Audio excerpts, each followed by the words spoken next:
ምዕራፍ 9 ተወግተው ስለሞቱ ስለ ሕዝቤ ሴት ልጅ ሰዎች ሌትና ቀን አለቅስ ዘንድ ራሴ ውሃ ዓይኔም የእንባ ምንጭ በሆነልኝ።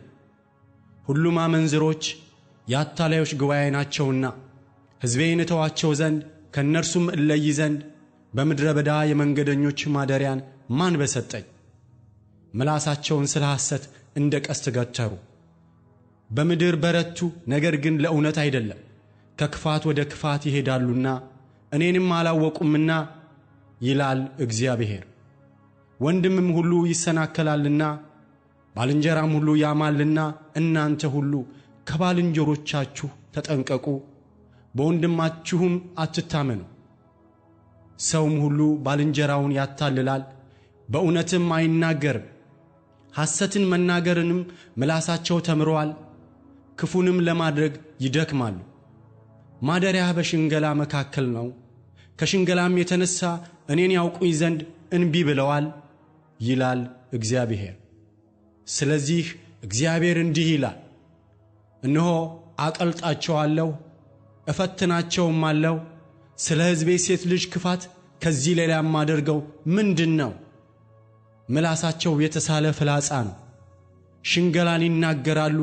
ሰው ከባልንጀራው ጋር በሰላም ይነጋገራል፣ በልቡ ግን ያደባበታል። በውኑ ስለዚህ ነገር አልቀስፍምን? ይላል እግዚአብሔር። ነፍሴስ እንደዚህ ባለ ሕዝብ ላይ አትበቀልምን? ለተራሮች ለቅሶን፣ ለምድረ በዳ ማሰማሪያዎችም ዋይታን አነሳለሁ። ሰው እንዳያልፍባቸው በእሳት ተቃጥለዋልና፣ ሰዎችም የከብቱን ድምፅ አይሰሙም። ከሰማይ ወፎች ጀምሮ እስከ እንስሳ ድረስ ሸሽተው ሄደዋል። ኢየሩሳሌምንም የፍርስራሽ ክምር የቀበሮም ማደሪያ አደርጋታለሁ። የይሁዳንም ከተሞች ሰው የማይቀመጥባት ባድማ አደርጋቸዋለሁ። ይህን የሚያስተውል ጠቢብ ሰው ማን ነው? ያወራስ ዘንድ የእግዚአብሔር አፍ ለማን ተናገረ? ሰው እንዳያልፍባት ምድርስ ስለምን ጠፋች? እንደ ምድረ በዳስ ስለምን ተቃጠለች? እግዚአብሔርም እንዲህ አለ፣ የሰጠኋቸውን ሕጌን ትተዋልና ቃሌንም አልሰሙምና፣ ነገር ግን የልባቸው ምኞትና አባቶቻቸው ያስተማሯቸውን በአሊምን ተከትለዋልና። ስለዚህ የእስራኤል አምላክ እግዚአብሔር እንዲህ ይላል፣ እነሆ ይህን ሕዝብ እሬትን አበለዋለሁ፣ የሐሞትንም ውሃ አጠጣዋለሁ። እነርሱና አባቶቻቸውን ባላወቋቸው አሕዛብ መካከል እበትናቸዋለሁ፣ እስካጠፋቸውም ድረስ በስተኋላቸው ሰይፍን እሰድባቸዋለሁ።